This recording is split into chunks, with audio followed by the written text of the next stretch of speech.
Hi guys, mayong adlaw sa inyong tanan. So, napakita ko lang sa inyo yung gawa natin na rope splicing. So, ang rope na to guys is 8 strand rope. Pang barko guys, pang barko. So, napakahirap i-splice guys kasi kailangan mong isa-isa. Kasi pangit kasi yung kinalabasan pag dinalawa-dalawa. So, isang pasok talaga guys. Yun guys, ngayon tinuturuan ko yung mga tropa para magka-idea sa awa ng Diyos mabilis naman nilang nakuha. So yung rope splicing na to guys is isa-isa mismo pinapasok, mas maganda ang kinalabasan. So yan, nagkamali sila ng pasok sabi ko sa kabila.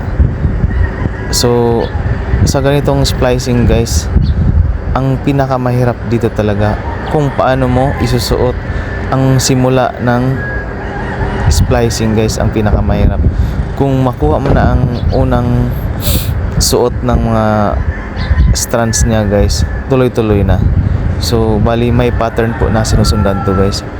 So tinuturuan ko yung tropa, so kahit pa paano may kunting knowledge na sila guys. Yan, sila na ang nagtuloy niyan, so ako mismo ang nagsimula niyan.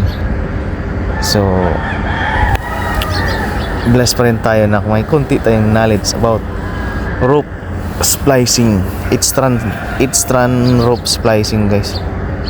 So maraming salamat sa yung solid na suporta guys, and sana subaybayan nyo pa ako sa mga kaganapan dito sa projects natin or dito sa barko namin guys. Marami pa tayong gagawin dito, so update ko na lang kayo guys.